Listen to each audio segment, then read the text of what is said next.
Pap Napples XP.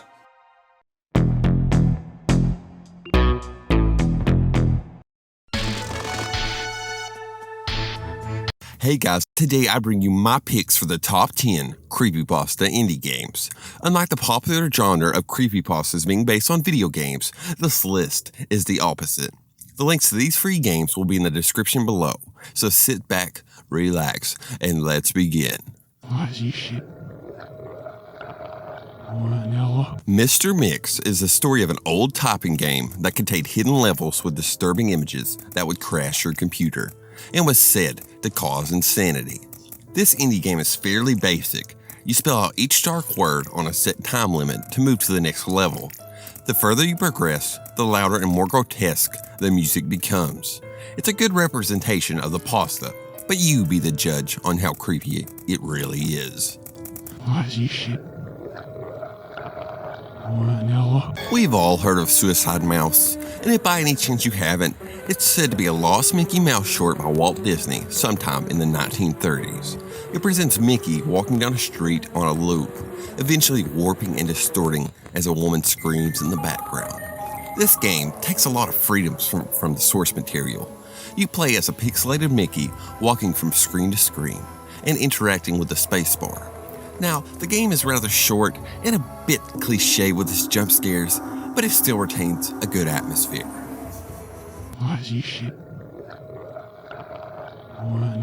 Sonic.exe, probably the most amateur creepypasta to ever hit mainstream. The story is a bit too funny and unrealistic for my taste, but the game based on it is actually kinda creepy. You play as between Tails, Knuckles, and Dr. Robotnik, going through 3 levels made up of only brutalated enemies. Sonic then proceeds to chase you down, and it's pretty clear what happens next. The backwards music adds a good dark tone to the whole experience, and at the very end, Sonic displays that he is God. The Theater is perhaps one of my favorite video game creepypastas. It presents such a believable narrative that I have a hard time not feeling intrigued by its mystery.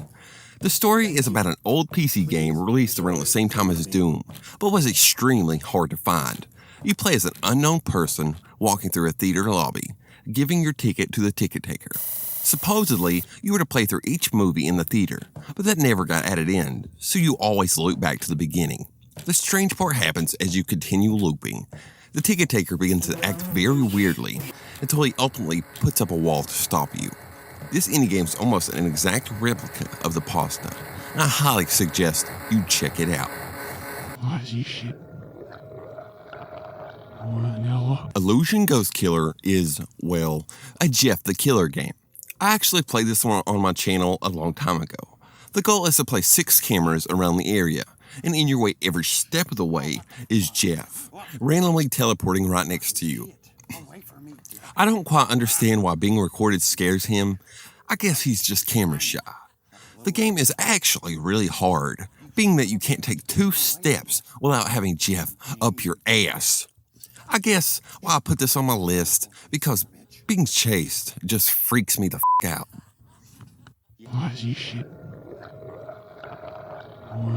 Mario is by far the most influential character in the gaming industry, and growing up on such classics as Super Mario World was truly a great time to be a gamer.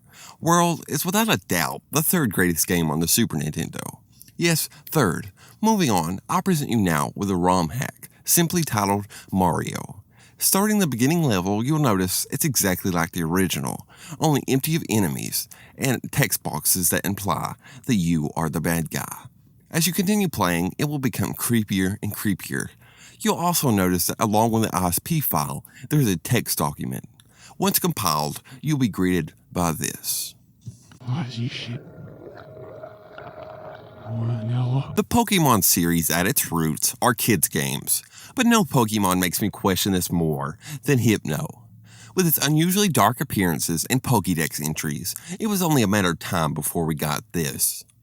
Come, little children, come with me. Safe and happy you will be, away from home. Hypno's Nightmare takes you on a chilling journey through the worst cave ever. Once you enter, you will be constantly chased by Hypno and various other Pokemon. The goal is to collect 6 or more bug amulets. Be warned though, they are really hard to find. I have personally never made it to the very end. Leave a comment and tell me if you did. I have went over Slenderman in greater detail before, and I'm pretty sure the majority of you already know everything, so telling you what you already know would be boring. Moving past introductions, here is Slender the 8 Pages. The SCP series is probably the biggest subgenre in the creepypasta world. You've got hundreds, if not thousands, of creative creatures with unique abilities and motives. The game SCP Containment Breach embraces this with a large open facility for you to journey through. Each and every SCP will present you with a new challenge to survive. This game also has a ton of replayability due to it being partially randomly generated, and the constant updates and improvements made to the game. Be sure to download and enjoy this one. The Midnight Game. You begin inside your home, preparing to play the Midnight Game by gathering all you'll need. To begin, you must write your name on a piece of paper, 1 drop of blood, and slide it under the door. Once it turns 12, you must constantly move throughout your house, protecting your flame, as you try to avoid the Midnight Man. If your candle gets blown out, you only have a few seconds to relight it before he takes you. I recommend you play this one with the lights down low and your volume up.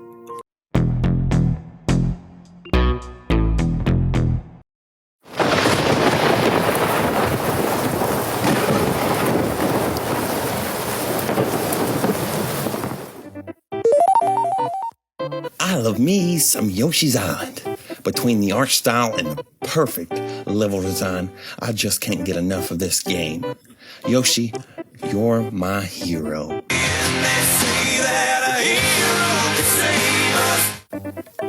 So you made it past the lush grassy plains, the soothing forest mountains, the vibrant steamy jungles, the beautiful sunset landscape, the amazing icy mountains, and finally, Bowser's Castle. Now you're ready to see Baby Mario and finally beat the game.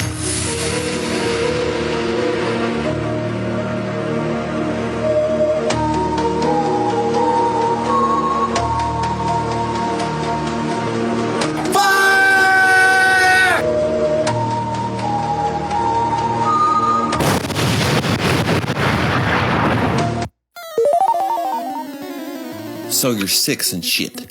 You pull out your Game Boy, jam Pokemon Red in the slot, and BAM! Hours of fun.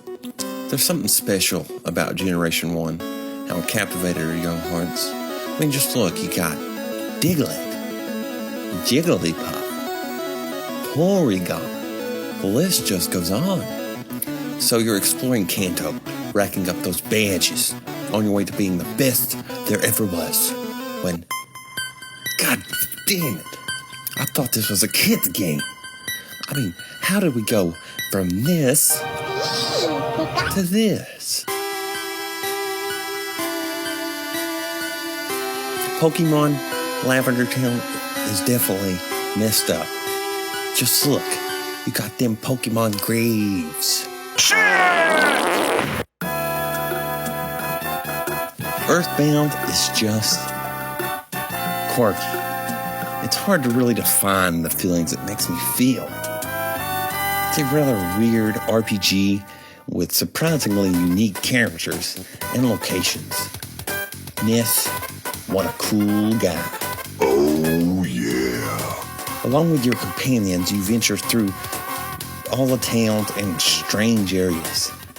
At a certain point, you'll have to travel back in time, in which case, your brain will be removed and implanted into a robot. Eventually, you'll be in an area which looks like intestines. And here, you'll be confronted by Gygus, Is that a baby? Just listen to that chilling music. This is a truly disturbing moment, especially from an innocent game like Earthbound.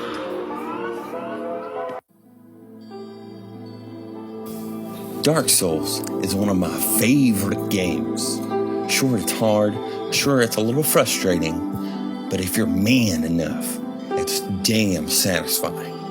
The part in which I'm referring to is after you descend Darkroot Basin and get to the Hydra mini-boss. This one truly made me cringe when I first ran into him. Maybe it was the fact that I didn't see it until I happened to look up. I was floored for a moment, and then I ran. Let's just say I'm not going swimming anytime soon. Max Payne. What a badass. He wants revenge for his family, and he takes it. Out on your ass. Between guns blazing and popping pills, Max falls asleep and suffers from nightmares.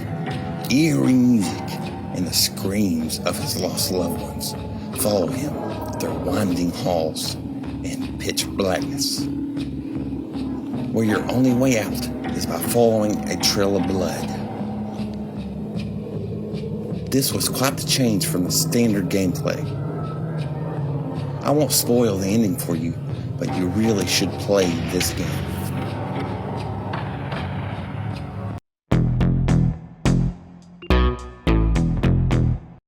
Today's subject is Slenderman and the Slenderman mythos. So without further ado, let's get into the video.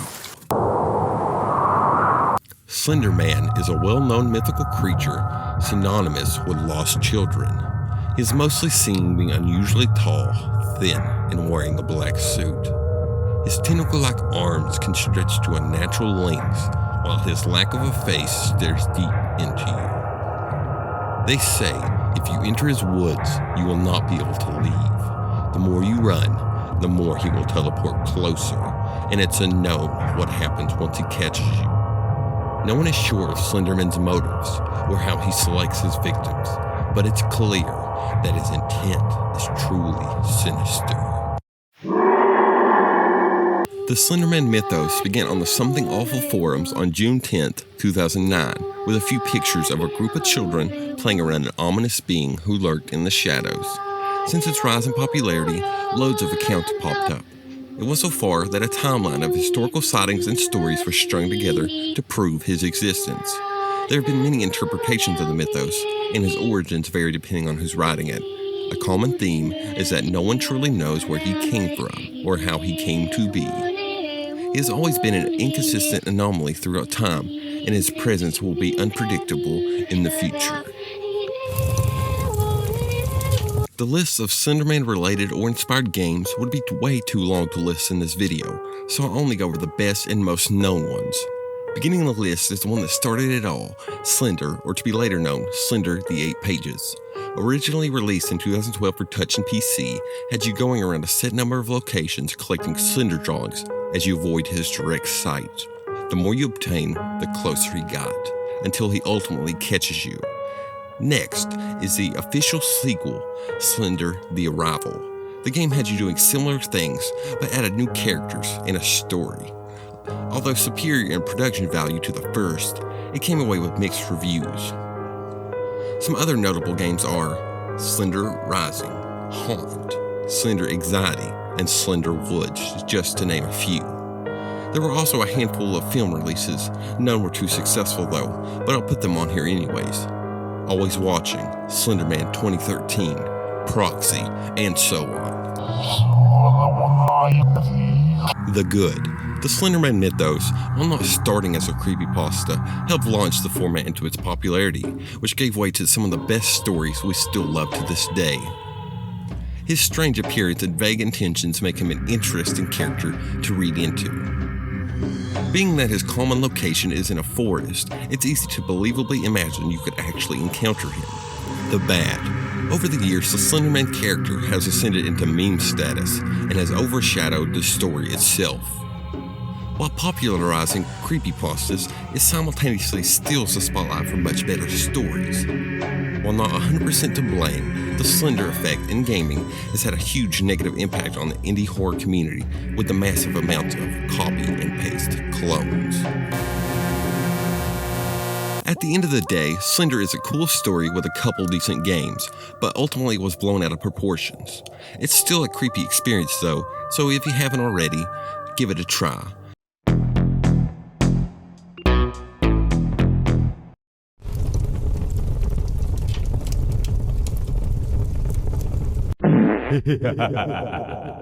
Starting out the list at number 10 is the 5th entry in the well-known horror series, where the first group, Trap, starts out with 5 characters trying to understand why they're there.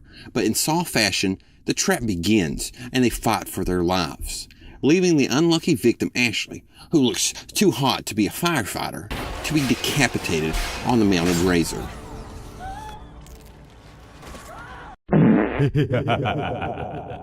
Next is one for the classics, as we follow the main character Robert and his companion Keith as they travel to Rome to find out about Robert's adopted Satan child, Damien. After narrowly escaping a dog chase, one is left with an impression that Keith may survive the horror film. But nope, after Robert discards the daggers they came for, Keith tries to retrieve them but has his head discarded in the process.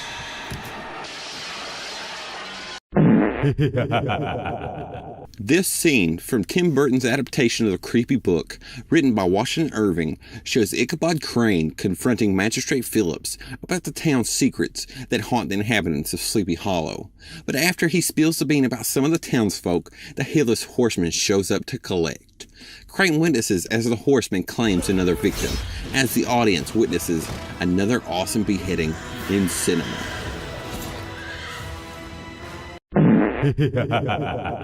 Goes out to a shocking and revelation scene for the rest of this fantasy show. Ned Stark, one of the most respected and honorable men on the show, probably the only one, is forced by the inbred Bieber King Joffrey to confess to the people of King's Landing that he is a traitor of the crown and a liar. For the first time, Ned lies to save his daughter's lives and gives to Joffrey's demands, only for the little shit to go back on his word and orders Ned to be beheaded in front of the crowd and his daughters.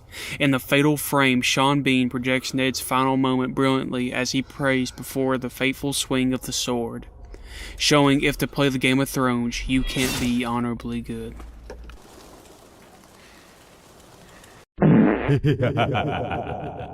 After witnessing the massacre of the Alaskan town Barrow by ancient vampires, the remaining survivors make their way to an industrial factory to withstand the rest of the month of night. But after realizing the blood-sucking monster's endgame, they try to form a plan. But at the same time, Sheriff Eben's friend and Deputy Billy Kitka appears to have survived and enters the factory, unaware of the vampire tracking him. He makes it inside, but is savagely attacked, resulting in the group disposing of the bloodsucker with style. As they witness Billy's final moments before he turns, Eben finishes him off with 3 whacks from his handy axe, causing a gruesome decapitation.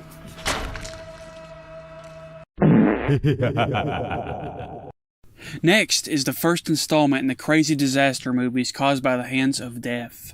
After surviving a plane crash, a group of students questionably start dying left and right by freak accidents. So the remaining ones try to conceive a plan on how to beat the cycle, but the conversation ends in a dispute as Carter is stuck in his own car on a railroad track. Alex saves him only to cause death to skip him and continue down the line, killing Billy by a piece of shrapnel propelled by the train from the accident. Take that, Stifler!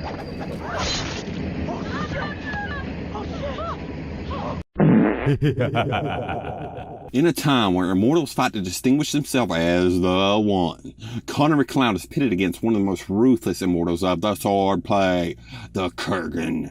After a badass battle between them, Connor is established the victor as the Kurgan's grinning head rolls off his neck, but surprisingly is still willing to keep fighting Headless. This nonetheless ends up being one of the only awesome beheadings in the franchise.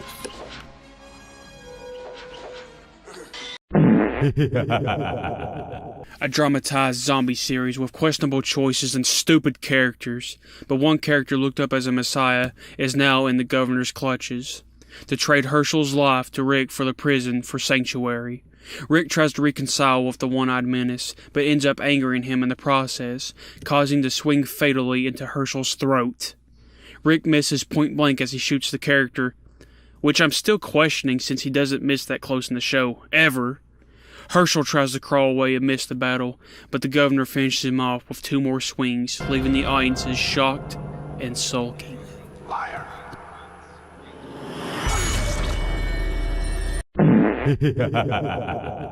This shocking one is Edgar Wright's Cornetto trilogy with the 3rd entry. After the gang, led by Simon Pegg and Nick Frost as usual, visits nearly every pub around and takes a break to rest. Gary enters the bathroom and his bad boy intentions break out, causing him to fight a teenage boy. The fight starts normally, but ends with Gary tackling the boy, making his head pop off by a urinal, showing it to be an android. The scene is shocking and funny, as it makes the rest of the adventure unpredictable.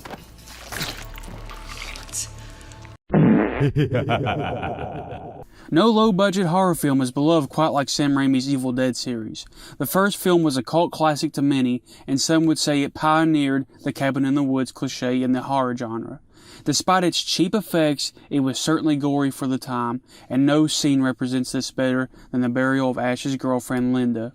In the scene, she jolts up and attacks an unaware Ash, causing a fight to ensue, resulting in a brutal decapitation and a mouthful of blood.